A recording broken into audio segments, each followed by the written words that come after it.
Hello students, जेबी classes के YouTube channel पे आप सभी का बहुत स्वागत है। आज मैं फिर आप लोग के बीच 10वीं कक्षा के लिए 2022 में जो प्रश्न पूछा गया था गणित पेपर का, उसका सॉल्यूशन लेकर आया हूँ। इससे पहले मैंने एक वीडियो में इसका कुछ क्वेश्चन बता दिया था और उसका आगे अभी बताएंगे। चलिए देखते हैं ध्यान से। और आज का जो पहला प्रश्न है वो ये है कि सभी वृत्त होते हैं। अब सभी वृत्त होते हैं तो सभी वृत्त क्या होते हैं, हमको 4 ऑप्शन में बताना है। अब सभी को मालूम होगा कि लास्ट टाइम जो एग्जाम हुआ था 2 टर्म हुआ था, और जो फर्स्ट टर्म का जो क्वेश्चन था वो ऑप्शन वाला क्वेश्चन था, यानी कि एमसीक्यू क्वेश्चन था। तो हमको बताना है कि सभी वृत्त क्या होते हैं। सर्वांग होते हैं, समरूप होते हैं, सर्वांग एवं समरूप दोनों, या इनमें से कोई नहीं। तो इसको समझ लेंगे कि समरूप क्या होता है और सर्वांग क्या होता है। समरूप का मतलब हो गया, समरूप का मतलब हुआ समान रूप, जिसका रूप समान है वो क्या हो गया, समरूप। ठीक है, जैसे कि ये अगर सर्कल है और ये भी सर्कल है, अब ये दोनों साइज में क्या है, ये छोटा ये बड़ा है, इसका रेडियस कम होगा इसका रेडियस ज्यादा होगा, लेकिन ये दोनों क्या है, समरूप है। क्यों? क्योंकि दिखता तो दोनों एक जैसा ही है ना। समरूप का मतलब होता है कि दोनों एक जैसा दिखे, समान रूप, दोनों का फेस एक जैसा हो, दिखावट दोनों का एक जैसा हो। ठीक है, जैसे कि एक रेक्टेंगल हम यहाँ बना दें और एक रेक्टेंगल और हम बना दें, ये दोनों रेक्टेंगल आपस में क्या है, समरूप है। क्यों? क्योंकि इसमें भी 4 साइड है, इसमें भी 4 साइड है, 90 एंगल है, 90 एंगल है, मतलब दोनों दिखने में एक जैसा है, तो वो क्या हो गया, समरूप। उसके बाद एक नया वर्ड और इसमें दिया है, सर्वांग दिया है। अब सर्वांग का मतलब क्या है, तो सर्वांग जो है वो 9th क्लास में प्रायः बच्चे पढ़े होंगे। सर्वांग का मतलब हुआ सभी, सर्व मतलब सभी, अंग समान। तो जिसमें सभी अंग समान होगा, कहने मतलब ये है कि जैसे ये सर्कल है, ये सर्कल है, तो ये दोनों आपस में सर्वांग तभी होगा जब इसका रेडियस इक्वल हो। अगर इक्वल नहीं है तो सर्वांग वो नहीं होगा। जैसे अगर हम बोले हैं कि एक ट्रायंगल है और एक ट्रायंगल है, ये दोनों ट्रायंगल आपस में सर्वांग कब होगा, जब दोनों का सभी साइड आपस में इक्वल हो, सभी कोण आपस में इक्वल हो, तब। ठीक है, लेकिन समरूप में क्या होता है कि अलग अलग भी इसका एंगल है, अलग अलग साइड भी है, छोटा बड़ा है, फिर भी ये समरूप है। क्यों? क्योंकि दोनों का रूप समान है। तो यहाँ पर जो प्रश्न पूछा था इस पे आ जाते हैं कि सभी वृत्त क्या होते हैं। सभी वृत्त क्या होते हैं, समरूप हो जाएंगे, सर्वांग नहीं होंगे। क्यों? क्योंकि जरूरी नहीं है कि सभी का साइड इक्वल ही हो, सभी का रेडियस इक्वल ही हो। ठीक है, चलिए ये था पहला प्रश्न। अब आज का जो दूसरा प्रश्न है उसको देखते हैं। हम कॉन्सेप्ट को बताते हुए इसको डिटेल्स में बनाते हुए चलेंगे। ठीक है, ताकि अगर कोई बच्चे इस चैप्टर को नहीं भी पढ़े हैं फिर भी उसको समझ में आ जाएगा।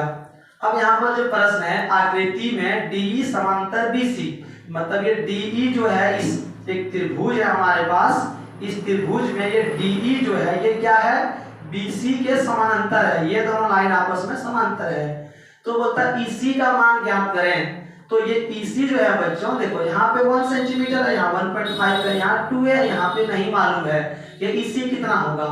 ठीक है, तो इसका क्या कॉन्सेप्ट है, इसका कॉन्सेप्ट है कि अगर यदि किसी त्रिभुज में एक भुजा के समांतर एक अन्य भुजा खींची जाए जो क्या करे, दोनों को प्रतिच्छेद करे, तो इसको कहते हैं आधारभूत समानुपातिकता प्रमेय, इंग्लिश में कहते हैं BPT।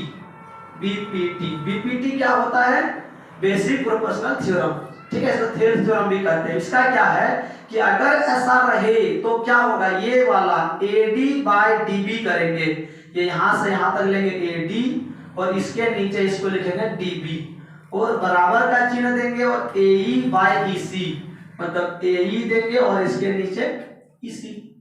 अब AD/DB है, AD हमारे पास कितना है, 1 है, और DB हमारे पास कितना है, 2 है, और AE/EC है, AE हमारे पास कितना है, 1.5 है, और EC हमको नहीं मालूम है, ये हमको निकालना है। अब हम इसको आराम से सॉल्व करेंगे, क्रॉस मल्टीपल है, 1 से EC में गुना करेंगे तो 1 into EC, और इससे इसमें 2 into 1.5, 1 से करेंगे तो EC रहेगा, और इसको जब इंटू करेंगे तो ये 3, तो इसका आंसर ये हो जाएगा। इसके बाद अब जो तीसरा प्रश्न है बोलता है कि आकृति में एबीसी और क्यूआरपी समरूप है। ठीक है, ये त्रिभुज और ये त्रिभुज बगल वाला, ये दोनों आपस में क्या है, समरूप है। ऑलरेडी ये समरूप है। अगर समरूप है तो समरूपता कसौटी क्या है, ये कौन सा गुण से समरूप हुआ। जैसे हम लोग सर्वांशम में 9 में पढ़े थे, ए समरूप, एस समरूप, या सर्वांशम, तो इसमें समरूप पढ़ रहे हैं, उसमें सर्वांशम पढ़े थे, एस सर्वांशम था, ए सर्वांशम था। इसमें हम लोग क्या पढ़ेंगे, समरूपता। तो कौन सा समरूपता है बच्चों, देखेंगे यहाँ पे कि ए बी ये 2 है और ये क्यू आर, ये 2 का टेबल में 4 कट रहा है। अगर हम यहाँ पर A B by Q R करें, ठीक है, ये 2 है और 4 है, 2 1 जा 2, 2 2 जा 4, 1/2 हो गया। ठीक है, अब उसी प्रकार हम क्या करें, देखो ये 2.5 से ये भी कट जाएगा, तो हम इसको अब लेते हैं BC बाय PR। तो BC हमारे पास कितना है 2.5 और PR हमारे पास 5, इसको एक पॉइंट हटाएंगे 50 होगा और कट करके ये भी 1/2 आएगा। इसी प्रकार अगर हम ये दोनों को कट करेंगे 3 और 6, ये भी क्या आएगा 1/2 ही आएगा, यहां देखेंगे। ठीक है, AC बाय PQ करते हैं हम, AC बाय PQ, ये भी क्या आएगा, ये 3 है और ये 6 कटेगा, ये भी 1/2। हम यहाँ पर क्या देख रहे हैं कि तीनों इक्वल हो गया, AB बाय QR जो किए थे वो भी 1/2 आया था, ये वाला भी 1/2 आया था, BC बाय PR, और इसको भी करेंगे AC बाय PQ, तीनों आपस में इक्वल हो गया। अगर तीनों इक्वल हो गया तो यहाँ पर हम क्या लिखेंगे, S समरूपता। बस हमको यही बताना था कि कौन सा समरूपता है, तो ये कौन सा समरूपता है, S समरूपता है। अब जो अगला प्रश्न है, त्रिभुज ABC और DEF में हमारे पास जो त्रिभुज है, एक त्रिभुज है जिसका नाम क्या है, ABC। चलिए यहाँ ABC अपने मन से लिख देते हैं, और फिर एक त्रिभुज है DEF। चलिए DEF, अब इसमें क्या बोल रहा है कि कोण A इक्वल टू कोण D, angle A equal to angle D, मतलब ये वाला एंगल जो है इसके इक्वल है। Angle B equal to angle F, angle B ये वाला एंगल किसके इक्वल है, F के इक्वल है। ठीक है, और angle C equal to angle E, और C जो है ये वाला, ये इसके इक्वल है, E के इक्वल। तो इस त्रिभुज का नाम क्या होगा जब ये समरूप लिखेंगे, तो त्रिभुज ABC समरूप DEF, ABC। ठीक है, चलिए त्रिभुज ABC समरूप DEF। अब देखेंगे हम यहाँ पे A, ठीक है, A जो है वो इसके इक्वल है, B जो है वो B किसके इक्वल है, B F के इक्वल है, तो ये वाला नहीं होगा, क्योंकि यहाँ सेकेंड नंबर में B है, लेकिन यहाँ सेकेंड में B नहीं है, यहाँ E आ गया है, जबकि B मेरा जो है वो किसके इक्वल है, F के इक्वल, तो यहाँ F होना चाहिए। ठीक है, इसलिए इसका पहला आंसर सही नहीं होगा। दूसरा है BAC समरूप DEF। फिर देखते हैं, फर्स्ट में मेरा B है और B जो है वो F के इक्वल है, तो जब तक उस तरह नहीं दिया गया आंसर सही नहीं होगा। थर्ड वाला देखते हैं, A लिखा है, ठीक है, A तो D के इक्वल है, यहाँ D लिखा हुआ है। B लिखा है, अच्छी बात है, B जो है वो B के इक्वल है, B किसके इक्वल है, F, तो ये नहीं हुआ। चलिए चौथा वाला थोड़ा सा मिस्टेक लिखने में हो गया था, ऑप्शन कोई, इसका जो सही आंसर होगा वो तीसरा ऑप्शन होगा, ABC। ठीक है, A के साथ D है, अच्छी बात है, A D के इक्वल था। उसके बाद अब यहाँ B के साथ F, बिल्कुल सही है, B जो है F के इक्वल है। ठीक है, उसके बाद C के साथ E, तो C जो है वो E है, इसका तीसरा ऑप्शन सही होगा, हम पहले इसका गलत लिख दिए थे। अब जो अगला प्रश्न है, दो समरूप त्रिभुजों की भुजाएं 4:9 के अनुपात में है। मतलब दो समरूप त्रिभुज है, जैसे मान लेते दो त्रिभुज है, एक हो गया क्या ABC और एक दूसरा त्रिभुज जो है वो क्या है DEF। अब ये क्या है, समरूप है, तो दो समरूप त्रिभुजों की भुजाएं 4:9 के अनुपात में है। ठीक है, दो समरूप त्रिभुज की भुजाएं 4:9 के अनुपात में है। मतलब ये दोनों त्रिभुज समरूप है। अब इसका कोई भी दो को भुजा ले ले, जैसे मान लीजिए ए बी के साथ डी संगत भुजा इसका होगा। तो बोल रहा है कि ये दोनों जो भुजा है इसका अनुपात, मतलब इसका हम बाई करेंगे, बटे करेंगे, तो ये 4:9 के अनुपात में है। तो अब हमको पूछता है कि इन त्रिभुजों के क्षेत्रफलों का अनुपात क्या होगा। इसका जो क्षेत्रफल होगा उसका अनुपात क्या होगा। ठीक है, एक थ्योरम है, ठीक है, एक प्रमेय है। प्रमेय क्या है कि दो समरूप त्रिभुजों में क्षेत्रफलों का अनुपात उनकी संगत भुजाओं के वर्गों के अनुपात के बराबर होता है। मतलब ये दोनों का अगर हम क्षेत्रफल निकालें, area of A B C, और अगर हम area of D E F करें, तो ये क्या होगा, इसकी कोई भी दो को संगत भुजा लेने हैं, जैसे ए बी बाई डी इसके स्क्वायर के बराबर होगा। ठीक है, इसके स्क्वायर के बराबर होगा। अब इसकी भुजाएं जो वो क्या है, 4 और 9 है, तो क्या होगा 4/9 का स्क्वायर। तो 4/9 का स्क्वायर करेंगे तो 4 का 16, 9 का 81, यानी कि इसका क्या होगा आंसर 16:81।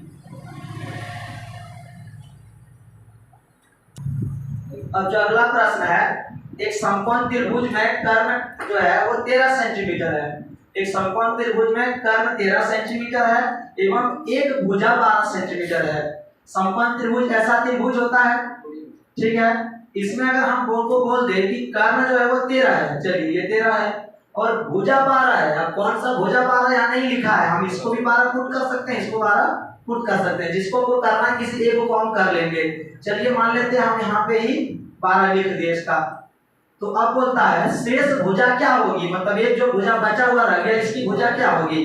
ठीक है, तो शेष भुजा क्या होगी, हम लोग जानते हैं फॉर्मूला पाइथागोरस थ्योरम से, ये h होता है, ये p होता है, ये b होता है। अब देखो हम लोग क्या कि यहाँ पे b का स्पेस छोड़ दिए हैं, तो हम b निकाल देंगे। b इक्वल टू फॉर्मूला हम लोग जानते हैं root under h square minus p square.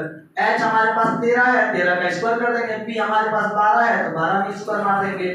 13 का स्क्वायर 169, 12 का 144, घटाव करेंगे तो 25 और 25 का वर्गमूल 5, तो ये आंसर 5 हो जाएगा। अब जो अगला प्रश्न है, त्रिभुज एबीसी में AB equal to 6 root under 3 centimetre, AC equal to 12 centimetre और BC इक्वल टू 6 सेंटीमीटर, कोण B बराबर होगा।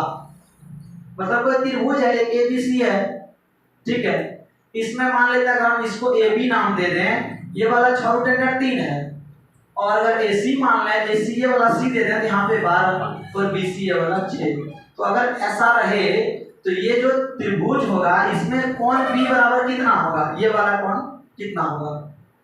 ठीक है, तो हम लोग देखते हैं यहाँ पर कि h square equal to p square plus b square होता है, या स्क्वायर हटा या रूट अंडर हमारे पास देखना है यहाँ पे। चलिए रूट अंडर अभी नहीं लिखेंगे, बिना रूट अंडर का बनाएंगे। h हमारे पास इसको 12 का स्क्वायर, ठीक है, ये p हो गया हमारा 6 रूट अंडर 3 का स्क्वायर, और b हमारे पास हो गया 6 का स्क्वायर। अब ये 144 है, इसका कितना होता है 6 का स्क्वायर 36, 36 गुना 3 कर देंगे तो 108 हो जाएगा, 6 का 1 36, इधर 144, इधर भी 144। इसका मतलब हम क्या समझे कि अगर हम इसमें पाइथागोरस थ्योरम लगा दिए तो ये प्रूफ हो गया, दोनों साइड में इक्वल हो गया। इसका मतलब ये हुआ, मतलब हुआ कि यहाँ पे 90 डिग्री का एंगल बनेगा, नहीं तो ये थ्योरम यहाँ पे लागू कैसे हो गया, नहीं तो ये प्रूफ नहीं होता दोनों साइड में इक्वल। इसीलिए अब जो 32वां प्रश्न है कि वृत्त की सबसे बड़ी जीवा होती है, वृत्त की सबसे बड़ी जीवा क्या होती है। जैसे मान लें एक सर्कल है, ये सर्कल है, इस सर्कल में जो सबसे बड़ी जीवा होगी वो क्या कहलाएगा, सबसे बड़ी जीवा। तो चलिए समझते हैं इसको कि सबसे पहले जीवा क्या होता है। ठीक है, तो जीवा क्या होता है, जैसे अगर इस तरह एक लाइन यहाँ से खींच दे हम, जो दोनों चाप को इसका टच करे तो वो क्या कहलाएगा, इसका जीवा कहलाएगा। ठीक है, तो अब यहाँ पर है कि वृत्त की सबसे बड़ी जीवा, तो जैसे यहाँ पर हम जीवा खींचे, यहाँ पर खींचेंगे भी जीवा, ऐसे खींचे, जितना भी हम लाइन हम खींचते हैं ये सारा जीवा कहलाता है। या अगर सर्कल में हम ऐसे भी लाइन खींचे तो ये भी सारा क्या कहलाता है, जीवा कहलाता है।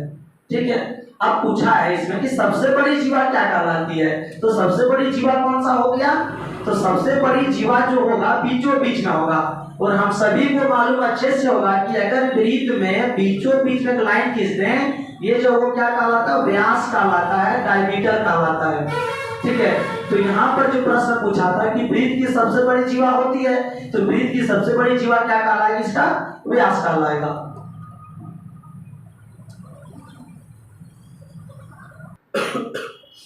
अब जो 33 नंबर है, बिंदु P से किसी वृत्त की स्पर्श रेखा की लंबाई 24 सेंटीमीटर है। अब देखो बच्चों यहाँ पे स्पर्श रेखा आ गया, तो सबसे पहले हम स्पर्श रेखा को समझ लेंगे, उसके बाद क्वेश्चन पढ़ेंगे, क्योंकि अगर कॉन्सेप्ट के साथ क्वेश्चन देखेंगे तो इनको समझ में आएगा, नहीं तो फिर उतारने में काफी है, उतारने में सब समझ आ जाएगा लेकिन समझने में सब समझ नहीं आएगा। ठीक है, तो चलिए देखते हैं। अब यहाँ क्या है कि स्पर्श रेखा समझना है। स्पर्श रेखा क्या होता है कि जैसे ये सर्कल है, इस सर्कल में हम बाहर में कोई भी बिंदु है, यहाँ से क्या करेंगे, एक लाइन खींचेंगे ऐसे, और वो ऐसा लाइन होना चाहिए जो वृत्त को एक ही बिंदु पर टच करे, चाहे वो आगे निकले या ना निकले उससे कोई हमको मतलब नहीं है, बस वो वृत्त को एक ही बिंदु पर टच करे। ठीक है, इधर से भी खींच सकते हैं, इसी को क्या कहेंगे, स्पर्श रेखा कहेंगे। तो अब यहाँ जो हमारे पास प्रश्न है इसको देखते हैं। अच्छा, ये स्पर्श रेखा हम इधर से भी खींच सकते हैं, एक बिंदु लेके ऐसे खींच सकते हैं, ऐसे हम यहाँ से भी ऐसे खींच सकते हैं। तो जब क्वेश्चन पे आते हैं, हमारा क्वेश्चन है कि बिंदु P से किसी वृत्त की स्पर्श रेखा की लंबाई 24 सेंटीमीटर है। ये वृत्त है, इसकी जो स्पर्श रेखा है उसकी लंबाई 24 है और केंद्र से P की दूरी 25 सेंटीमीटर है। मान लिया जाए ये बिंदु P है। ठीक है, यहाँ से स्पर्श रेखा खींचे, स्पर्श रेखा खींचे, ये वाला जो लंबाई है ये हमारा कितना, स्पर्श रेखा की लंबाई 24 है और हमको क्या है, इसके केंद्र की दूरी जो है P से 25 सेंटीमीटर। इस जगह से अगर यहाँ सेंटर की बात करें ये दूरी कितना है, 25 सेंटीमीटर है। अब हमको कहता है कि इसकी त्रिज्या क्या होगी, मतलब अगर हम इस लाइन को क्या करें, यहाँ पर मिला दें तो त्रिज्या हो जाएगी, ये त्रिज्या कितना होगा। ठीक है, तो इसके लिए छोटा सा कॉन्सेप्ट जानने की जरूरत है, क्या है कि अगर यदि त्रिज्या जो है वो अगर इस जगह पे स्पर्श रेखा पे जाएगी तो वो 90 डिग्री का कोण बनाती है और इस प्रकार ये समकोण त्रिभुज बन जाता है। और जब समकोण त्रिभुज बन जाएगा, अगर हमको ये निकालना होगा तो हम क्या कर देंगे, इसकी त्रिज्या बराबर r निकालेंगे। कैसे, जो फॉर्मूला था b √h² - p², जैसा ही कर देंगे। हम यहाँ पे क्या कर देंगे, शॉर्टकट में ये 25 का स्क्वायर माइनस 24 का स्क्वायर, 25 का स्क्वायर हो जाएगा 625 और 24 का हो जाएगा 576। अब दोनों को घटाव कर देंगे तो कितना बचेगा, तो दोनों करके 49 बचेगा, 49 का वर्गमूल 7, यानी कि इसकी त्रिज्या जो होगी वो क्या होगी, 7 सेंटीमीटर होगी। अब ये क्वेश्चन जो है ये लास्ट क्वेश्चन जैसा ही है, देखेंगे इसमें क्या है, डायग्राम हमको बना दिया है, लिखा है कि दी गई आकृति में OP = 5 सेंटीमीटर, मतलब जो डिजाइन हमको यहाँ दिया गया है इस डिजाइन में OP जो है हमारा वो कितना है, 5 है, O से लेकर B 5 है ये वाला, और PA = 3, ये वाला जो है वो कितना है, 3 है। अब मतलब OA की लंबाई क्या होगी, हमको इसकी लंबाई निकालना OA की। ठीक है, देखते हैं इसको। तो अभी जस्ट हम लोग देखे थे कि अगर यहाँ सेंटर से इस स्पर्श रेखा पर कोई त्रिज्या खींचा जाए तो ये लंब होती है, और जो लंब होती है उसके सामने वाला क्या होता है, हाइपोटेनस होता है, इसको h हम लोग कहते हैं। ठीक है, और इस ये वाला को क्या बोलेंगे हम लोग, बेस बोल सकते हैं, और ये क्या हो जाएगा, परपेंडिकुलर हो गया ये हमारा। ठीक है, तो फिर हम क्या करेंगे, इसको निकालने के लिए वही फार्मूला को यूज करेंगे हम। ठीक है, वो ये कौन सा फार्मूला लगा देंगे यहाँ पे, तो इसका OP का स्क्वायर माइनस AP का स्क्वायर, यानी कि P = h² - b² वाला ही फार्मूला हम सेट कर रहे हैं यहाँ पर। चलिए, अब हमारा OP जो है वो 5 है, 5 का स्क्वायर, ये वाला 3 है तो 3 का स्क्वायर, 5 का स्क्वायर 25, 3 का 9 हो गया, घटाव करेंगे 16, 16 का वर्गमूल 4, ये आंसर हो गया। अब जो इसके बाद की प्रश्न है इसमें लिखा है कि केंद्रीय कोण थीटा और त्रिज्या आर वाले त्रिज्यखंड का क्षेत्रफल है। मतलब इसमें सीधे सीधे वो क्या बोल रहा है, त्रिज्यखंड का क्षेत्रफल का फॉर्मूला क्या होगा वो लिख देना है, ठीक है। तो त्रिज्यखंड का क्षेत्रफल जो होता है उसका formula theta by 360 pi R square, बस यही होता है। इसके बाद जो प्रश्न है 6 सेंटीमीटर त्रिज्या वाले त्रिज्यखंड का क्षेत्रफल ज्ञात कीजिए जिसका कोण 60 डिग्री है। अब देखिए पिछला प्रश्न क्या था, त्रिज्यखंड का क्षेत्रफल हमको फॉर्मूला लिखना था, इसमें क्या करना है उस फॉर्मूला का प्रयोग करके क्षेत्रफल निकाल के दिखाना है, ठीक है। यहाँ लिख दिया 6 सेंटीमीटर त्रिज्या, मतलब r का मान 6 लेना है, ठीक है। त्रिज्यखंड का क्षेत्रफल निकालना जिसका कोण 60 डिग्री, मतलब थीटा का जो मान है आपकी बात 60 डिग्री लेने बोल रहा है। और क्या करना आपको, त्रिज्यखंड का क्षेत्रफल निकाल कर दिखाना है कि कितना होगा, ठीक है। त्रिज्यखंड का क्षेत्रफल, तो क्षेत्रफल का फॉर्मूला क्या होता है, पहले फॉर्मूला लिखेंगे theta by 360 pi R square. अब थीटा का मान हमारा कितना है, देखो थीटा 60 है तो यहाँ पे 60 पुट करेंगे और 360, अच्छा पाई का मान हमारा कितना है, तो पाई का मान तो हमेशा 22/7 होता है अगर कहीं 3.14 ना बोले तो, और r जो है वो 6 है तो 6 into 6। अब क्या करेंगे 0 0 कट गया, 6 का टेबल में 6 बार में कट जाएगा, ये 6 से ये वाला कट जाएगा, तो यहाँ बचा क्या रहेगा, देखेंगे 22 बचा ऊपर में रह गया और एक 6 रह गया और नीचे क्या है ओनली 7 बचा हुआ है, बस गुना कर देंगे इसको तो 132/7 सेंटीमीटर स्क्वायर आंसर हो जाएगा। अब जो अगला प्रश्न है 21 सेंटीमीटर त्रिज्या वाले वृत्त के चाप की लंबाई क्या होगी। अब देखना बच्चों यहाँ पे अभी हम लोग त्रिज्यखंड के बारे में अच्छे से पढ़े। त्रिज्यखंड क्या होता है, अगर सेंटर पॉइंट से ऐसे खींचते त्रिज्यखंड बनता है, इसी का हम लोग अभी 2 क्वेश्चन पढ़े, एक में फॉर्मूला लिखे थे, एक में क्षेत्रफल निकालते थे। अब जो अगली प्रश्न है इसमें क्या बोला है कि यही इसी तरह का प्रश्न है कि 21 सेंटीमीटर त्रिज्या मतलब r बराबर 21, ठीक है। चाप की लंबाई क्या होगी, जो 60 डिग्री कोण बनाती है, मतलब थीटा बराबर जो होगा वो भी 60 ही है, ये तो ठीक है। लेकिन लास्ट में क्या बोला है, अब आपको क्षेत्रफल यहाँ नहीं निकालना है, अब हमको क्या करना है चाप की लंबाई निकालना है। अब हमको चाप की लंबाई थोड़ा सा हम बता देना चाहते हैं कि चाप की लंबाई कहते किसको है। जैसे ये त्रिज्यखंड बना, इस त्रिज्यखंड में इस सेंटर पॉइंट से इस सेंटर पॉइंट के बीच का जो डिस्टेंस है यही क्या कहलाएगा चाप की लंबाई। मतलब ये त्रिज्यखंड बनाने के लिए डिवाइडर को कितना दूर घुमाना पड़ा, इसका कहना वही है। जब भी हम लोग डिवाइडर को ऐसे घुमाते हैं तो कहते हैं कि चाप का निर्माण हुआ, चाप काटना, वही चाप ये वाला है। तो इसी की लंबाई निकालना, इसका फॉर्मूला क्या होता है theta by 360 2 pi r। Theta का मान हमारे पास कितना है 60 है, फिर नीचे 360 लिखेंगे, ठीक है। इसके बाद हम यहाँ आगे क्या है 2 है तो 2 लिखेंगे, पाई का वैल्यू तो जानते ही हैं, r का वैल्यू तो दिया ही है, ठीक है। अब 0 0 कैंसिल हो गया, 6 का टेबल में 36 6 बार में हो गया, 7 का टेबल में 21 3 बार है, फिर 3 का टेबल में 6 2 बार में, और ये 2 किसको काट दिया तो अब बचा क्या रह गया सिर्फ 22 सेंटीमीटर आंसर हो गया इसका। अब जो अगला प्रश्न है तो यदि त्रिज्या 7 सेंटीमीटर वाले वृत्त के लघु वृत्तखंड का क्षेत्रफल 14 सेंटीमीटर स्क्वायर है तो दीर्घ वृत्तखंड का क्षेत्रफल क्या होगा। मतलब ये वृत्त है और वृत्त का जो लघु वृत्तखंड है, वृत्तखंड किसको कहते हैं, जैसे ये त्रिज्यखंड है, इसमें यहाँ पे लाइन खींचते हैं, ये वाला जो पार्ट बनता है ये वृत्तखंड, ये लघु होता है, बाकी जो बचा वो दीर्घ होता है। तो अब जो हमारे पास क्वेश्चन है कि त्रिज्या 7 सेंटीमीटर, मतलब हमको r बराबर जो है वो 7 दिया हुआ है, ठीक है। r क्या दिया बच्चों 7 दिया है, और लघु वृत्तखंड जो ये वाला छोटा वृत्तखंड जो होता है वो छोटा वाला भी इनको एरिया दे दिया गया है, ठीक है। लघु वृत्तखंड का क्षेत्रफल हमको मालूम है, कितना मालूम है तो हमको 14 मालूम है। अब क्या बोल रहा है कि दीर्घ वृत्तखंड का क्षेत्रफल क्या होगा, मतलब ये शेष भाग जो इसका बचा रह गया इसका एरिया क्या होगा, ठीक है। चलिए पुट करते हैं दीर्घ वृत्तखंड का क्षेत्रफल, ठीक है। तो इसके लिए बिना सोचे समझे बिना पंडित बुझे फॉर्मूला लगा देंगे। हम क्या करेंगे पूरा वृत्त का क्षेत्रफल निकालेंगे पूरा वृत्त का क्षेत्रफल, पूरा वृत्त का क्षेत्रफल माइनस क्या करेंगे जो लघु वाला पार्ट हमको दिया उसको घटाव कर देंगे, लघु वृत्तखंड का क्षेत्रफल। अब देखेंगे कि वृत्त का क्षेत्रफल जो होता है वो क्या होता है तो पाई आर स्क्वायर, और लघु वृत्तखंड का क्या होता है वो तो दिया हुआ हमको है, जो उनको वैल्यू दिया उसी को रखेंगे यहाँ पे, ठीक है। इधर पाई का वैल्यू 22/7 आर में स्क्वायर है तो आर हमारे पास 7 है, तो 7 × 7 और -14, 7 7 कट गया, 22 × 7 कर देंगे तो कितना हो जाएगा, 7 × 14 = 15, 154 - 14। अब इसको घटाव कर देंगे तो कितना आएगा, 4 में 4 गया लड्डू, 5 में 1 गया 4, 140 सेंटीमीटर स्क्वायर आंसर।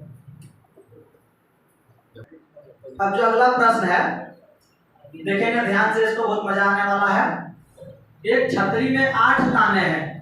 हमारे पास एक छतरी है जो बारिश में हम लोग यूज करते हैं और गाना भी इसका निकला है, शायद हम तो सुने हैं। देखो एक शायद है कि एक छतरी में 8 ताने हैं, ठीक है। जो छतरी है उस गाने में उसी छतरी का बात कर रहा है, इसमें 8 ताने हैं, 8 को उसमें ताना लगा हुआ है, ठीक है। ताना क्या होता है, देखिए ये छाता है। अब छाता में क्या होता है बच्चों कि जैसे ये छाता है, मान लीजिए यही वाला है, ठीक है। इसमें क्या होता है कि तार लगा हुआ होता है, यहाँ से ऐसे तार लगा होता है, ऐसे तार लगा होता है, ऐसे लगा होता है, ठीक है। और ये जो तार लगा हुआ है इसमें क्या बोला है कि 8 को ताना है, मतलब ये 8 कोई वाला तार है, ठीक है। अब इसको क्या करना है भाई, तो इसको क्या करना है, बोलता है छतरी को सपाट वृत्त मानते हुए, मतलब इस छतरी को क्या मानना है, ये वृत्त है, ठीक है। इसको छतरी नहीं मानना है अभी, इसको वृत्त मानना है। और क्या करना है, 2 कर्मांगत तानों के बीच का कोण होगा, यहाँ पे कोण निकालने बोला था, ठीक है।